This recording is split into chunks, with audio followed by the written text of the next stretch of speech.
लघु रामायण के रूप में आपको सब कुछ बता दिया कि कैसे श्री राम जब युद्ध कर कर लाए थे अपनी सीता माता को रावण के चंगुल से छुड़ाकर। रावण, मैं आपसे एक बात यहाँ पर पूछना चाहूंगी क्योंकि आज विजयदशमी है, तो आपको क्या लगता है कि किस तरीके से बुराई पर अच्छाई की जीत हो सकती है और क्या कुछ आप कहना चाहेंगे?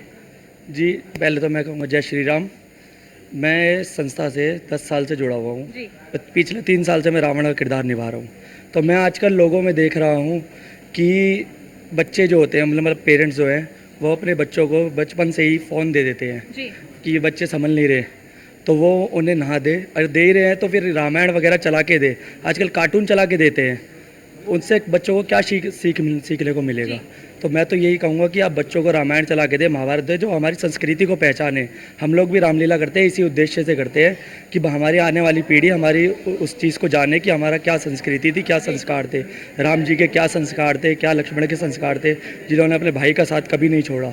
आजकल देखता हूँ भाई भाई कोई काटने को डोल रहा है और कोई अपने साथ नहीं देता, भाभी को बुरी दृष्टि से देखते हैं।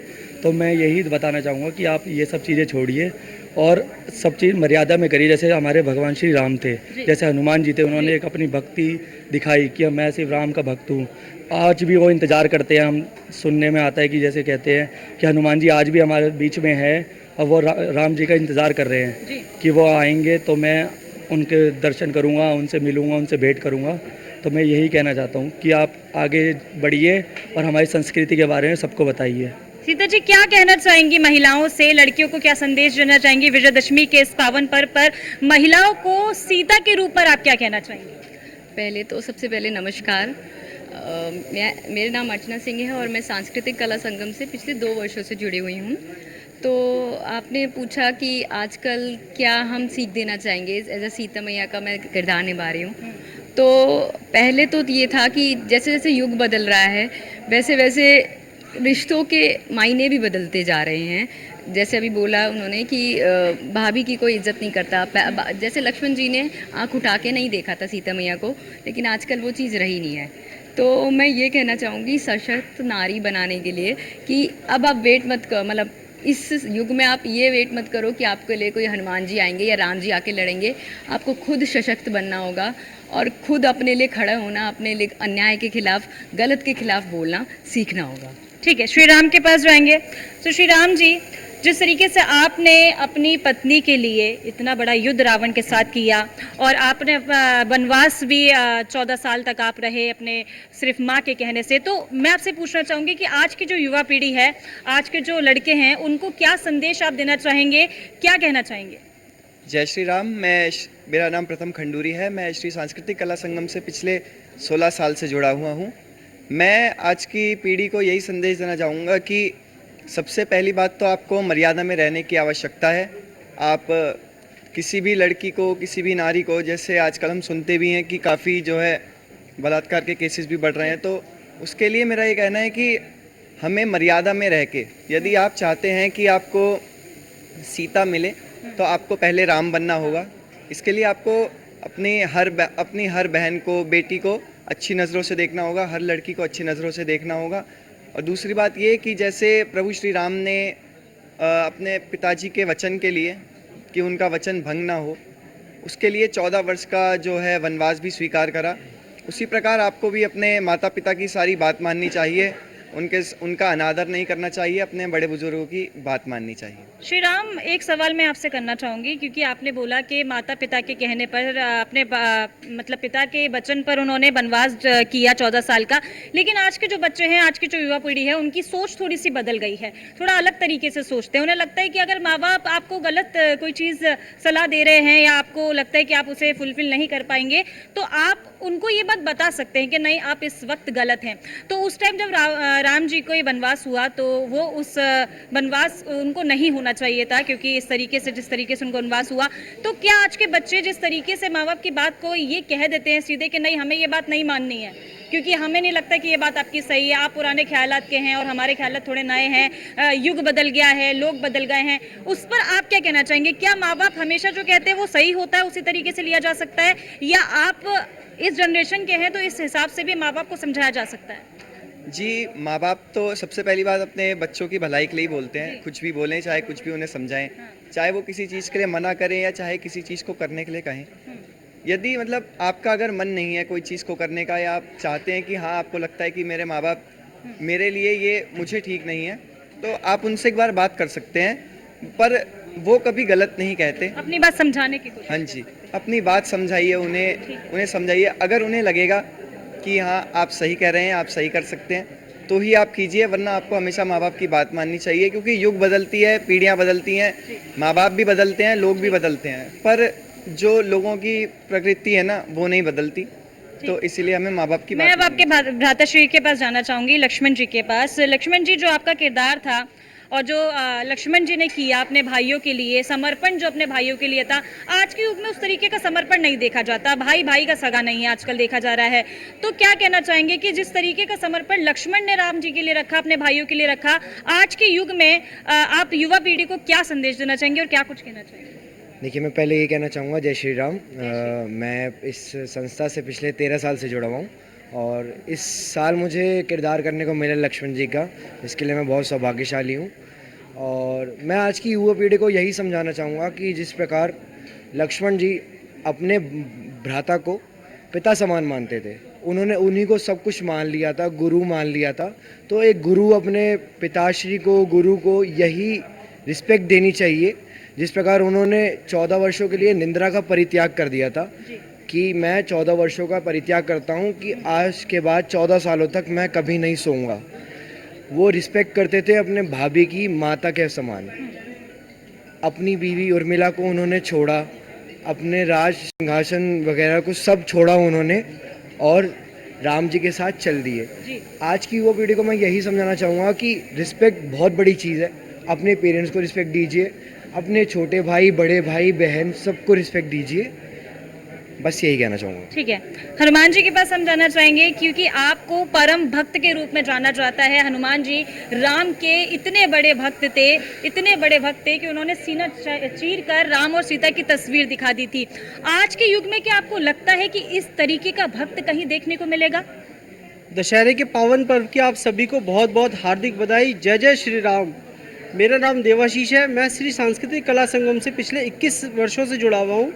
तो मैं आप सभी को एक ये संदेश देना चाहूँगा कि अगर आप किसी के मित्र बनते हैं या आप किसी के अपने बनते हैं या फिर कोई आपको अपना बनाता है, तो कभी भी उसको धोखा ना दें।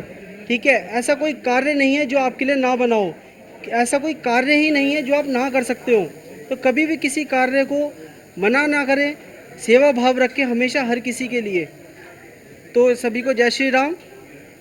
ठीक है, तो अब हम न्यूज़ रूम में जो लोग हमारे बैठे हैं, हमारे सहयोगी जो न्यूज़ रूम में यहाँ पर बैठे हैं, उनके पास जाएंगे और उनसे पूछेंगे कि जो लघु रामलीला उन्होंने अभी देखी है वो किस किरदार से प्रेरित हैं और वो क्या सोचते हैं आज के युग के। क्योंकि यहाँ पर बहुत सारे लोग मेरे साथ मौजूद हैं, मेरे बहुत सारे सहयोगी यहाँ पर मौजूद हैं, तो धीरे धीरे लोगों के पास जाएंगे और उनसे बात करेंगे। रिजवान मेरे साथ यहाँ पर मौजूद हैं। तो रिजवान, आपने जिस तरीके से अभी रामायण देखी और पहले भी आपने देखी होगी रामायण, तो किस किरदार से आप सबसे ज़्यादा प्रेरित हैं और आप क्या संदेश विजयदशमी पर दर्शकों को देना चाहेंगे? देखिए, मैं सबसे ज़्यादा प्रभावित हूँ वो लक्ष्मण के किरदार से रहता हूँ। जी हाँ, क्योंकि एक भाई भाई के साथ जिस तरह से खड़ा होता है और भाई की एक आज्ञा के लिए उन्होंने पूरी रामायण के लिए जिस तरह से उन्होंने पूरी रामायण में अपने भाई की आज्ञा के लिए पूरी रामायण में आगे बढ़ गए, वो मैं इसलिए सबसे ज़्यादा भाई से प्रभावित है, क्योंकि लक्ष्मण जी का किरदार। ठीक है, और जाएंगे, आप किस किरदार से सबसे ज़्यादा प्रेरित होती है रामायण में? मैं भरत और लक्ष्मण इन दोनों के किरदार से बहुत, हाँ, दोनों भाइयों के किरदार से, कि किस तरह जो लक्ष्मण थे उन्होंने भी अपने भाई का साथ आखिर तक नहीं छोड़ा,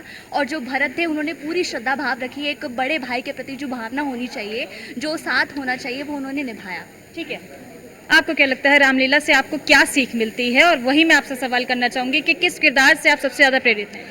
देखिए, अगर मैं किरदार की बात करता हूं तो मैं भगवान श्री राम और रावण के किरदार से बहुत ज़्यादा प्रेरित। श्री राम और रावण, हाँ, भगवान श्री राम जिन्होंने अपोजिट, हाँ, अपोजिट इसलिए ना कि एक भगवान मर्यादा पुरुषोत्तम श्री राम जिन्होंने अपने पिता के वचन का पालन किया और 14 वर्ष का वनवास किया, और मर्यादा पुरुषोत्तम राम ने इस समाज को अच्छाई सिखाई और बताया कि किस तरह से बुराई पर अच्छाई की जीत होती है। और रावण का किरदार मैं इसलिए कह रहा हूँ ना कि आज का जो सामाजिक परिवेश है उसमें अहंकार की कोई जगह नहीं है। इसलिए कहा भी जाता है कि एक लख पूत सवा लख नाती ता रावण घरी दिया ना बाती, लंका सा कोट समुद्र सिखाई ता रावण की खबर ना पाई। यानी अहंकारी रावण के 1 लाख पूत और सवा लाख नाती नातिन होने के बावजूद उसके कुटुंब में दिया जलाने वाला नहीं है। तो ये किरदार ये संदेश ये देता है कि हमें अपने खुद के अंदर के अहंकार को मारना होगा, अपनी ईर्ष्या को मारना होगा, और जो हमारे अंदर किसी न किसी बुराई के रूप में रावण पनप रहा है उसे रावण का हमें अंत करना होगा। बहुत ही सुंदर तरीके से उत्तर आपने दिया है। और मेरे साथ यहाँ पर रावण मौजूद है, मैं चाहूंगी आप यहाँ पर आइए।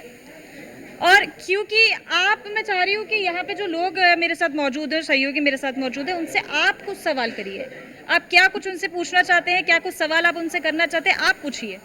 मैं यहाँ पे सबसे पहले इनसे पूछना चाहता हूँ, पूछिए।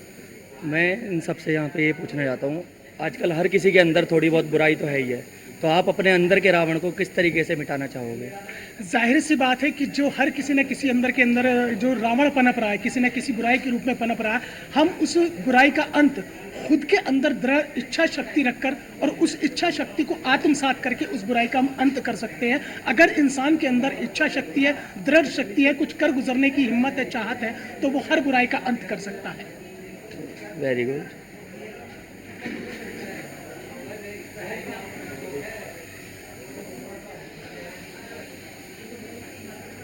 मैं आपसे पूछना चाहूँगा, आप अपने अंदर के रावण को किस तरीके से मिटाएंगे?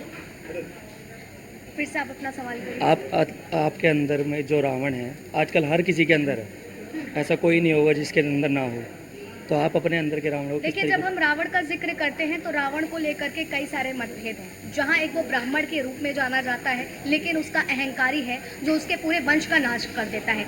लेकिन तमाम रामायण के अंदर जब हम रामायण का जिक्र करते हैं, पाठ करते हैं, तो उसमें प्रभु श्री राम का एक बहुत ही उनका जो कैरेक्टर दिखाया गया है या उनके बारे में जो विषय में बताया गया है कि प्रभु श्री राम किस तरीके से ईमानदारी और एक वो भगवान क्यों कहलाए। तो देखिए, वो कहते हैं ना कि रघुकुल रीत सदा चली आई, प्राण जाए पर वचन ना जाए।